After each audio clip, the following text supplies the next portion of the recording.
So after studying the concept of lighting and the convection, we have the application of the convection currents.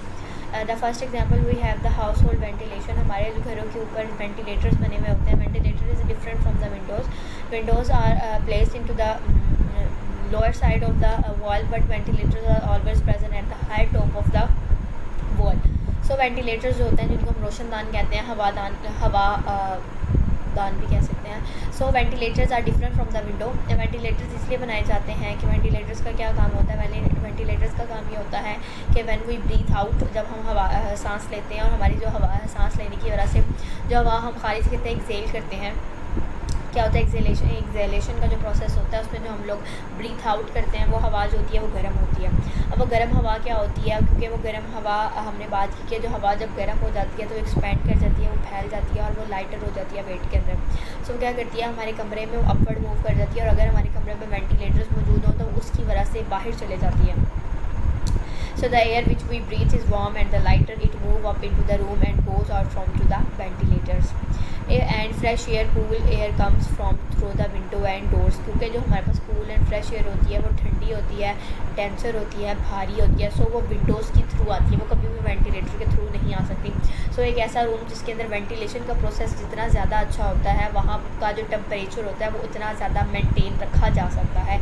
ऐसे room जिनके अंदर ventilators नहीं लगे हुए होते हैं, वहाँ से जो हमारी एक्सेल जो हम ब्रीथ आउट करते हैं हवा, उसका जो है क्या कहते हैं, उसकी जो मूवमेंट होती है वो बहुत स्लो होती है क्योंकि वो अपवर्ड होती है और हमारी जो विंडोज़ होती हैं वो नीचे होती हैं. सो वो जो बाहर निकलने का जो प्रोसेस होता है वो बड़ा स्लो डाउन हो जाता है. इस वजह से उस कमरे का जो टेम्परेचर होता है वो ज़्यादा बेहतर जो है उसको मेंटेन करना मुश्किल हो सकता है. जो सो वेंटिलेशन जो होती है किसी भी घर के अंदर, किसी भी रूम के अंदर जो होती है वेंटिलेशन, वहाँ का जो टेम्परेचर है उसको ठीक रखने में बहुत ज़्यादा हेल्प आउट करती है,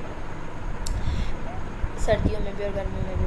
सेकंड हमारे पास जो है वो हम बात करते हैं वो डोमेस्टिक वाटर हीटर की बात करते हैं, जिसे हम अपनी सिंपल लैंग्वेज में गीज़र कहते हैं. गीज़र के अंदर क्या होता है, एक्चुअल में उसके अंदर भी सेम प्रोसेस होता है कि क्या किया जाता है. जब हमारे पास जो हीटर होता है, हीटर के जो ऊपर वाला जो टैंक होता है जिसमें पानी हम जो है वो स्टोर करते हैं, जब उसके नीचे हीटर को ऑन किया जाता है तो जो नीचे वाली जो पानी होता है वो गर्म होता है. गर्म होने की वजह से क्या होता है, वो डेंसर हो जाता है, भारी हो जाता है, वो उस टैंक के अंदर अपवर्ड मूव करना शुरू कर देता है.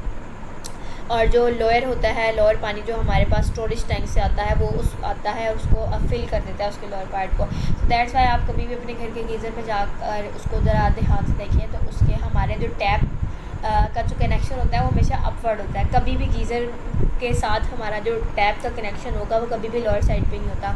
हमेशा गीज़र के ऊपर वाली साइड से जो हमारे टैप के जो पाइप्स होते हैं, जो हमारे बाथरूम के अंदर पाइप जा रहे होते हैं, जो टैप वाटर का कनेक्शन होता है जिसके साथ वो हमेशा अपर साइड पे होता है, कभी भी लोअर साइड पे नहीं होता. इसकी वजह ही यही है कि जो गर्म पानी होता है वो गर्म होने की वजह से क्या हो जाता है, वो जो लेस डेंस हो जाता है, वो हल्का हो जाता है, एक्सपेंड करता है और वो ऊपर की तरफ चला जाता है. इसलिए हमेशा गीज़र के ऊपर वाली साइड पे जो है वो तमाम जो हमारे टैप पाइप्स होते हैं उनका कनेक्शन रखा जाता है. सो लास्ट हमारे पास जो है एप्लीकेशन वो है एयर कंडीशनर. एयर कंडीशनर में भी इस तरह होता है कि एयर कंडीशनर को हमेशा छत के पास, सीलिंग के पास लगाया जाता है.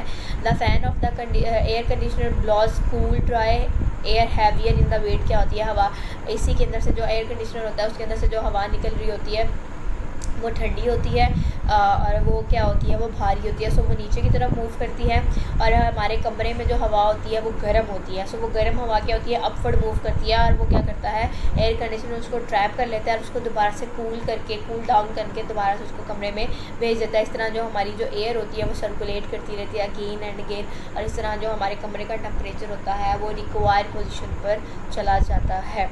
सो इन द नेक्स्ट लेक्चर हमारे पास जो एक लास्ट टॉपिक रह गया है रेडिएशन. हमने कहा था हम 3 तरीके पढ़ेंगे. एक होगा कन्वेक्शन. सबसे पहले हमने पढ़ा कंडक्शन के बाद आज हमने कन्वेक्शन पढ़ा और कन्वेक्शन के बाद हमारे पास जो लास्ट टॉपिक है वो है रेडिएशन.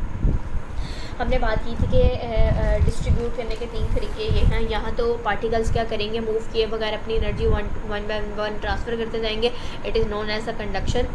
दूसरा तरीका हमने ये पढ़ा कि पार्टिकल्स क्या करते हैं, मूव करते हैं और मूव करके जो हमारे पास हीट सोर्स होता है उसके पास आके एनर्जी गेन करते हैं. It was convection. थर्ड तरीका हमने ये पढ़ा था, if you remember that the example के टीचर क्या करेगा, टीचर अपनी जगह पर खड़े होके जो है वो थ्रो करेगा पैकेट्स ऑफ चॉकलेट्स को. यानी यहाँ पर जो है वो हीट सोर्स के साथ जो है लिंक नहीं बन रहा, तो इट वाज अ रेडिएशन। हम नेक्स्ट लेक्चर में रेडिएशंस को पढ़ेंगे, अपने चैप्टर को कंप्लीट करेंगे, उसके बाद हम अपनी क्या करेंगे, एक्सरसाइज को कंप्लीट करेंगे। Thank you.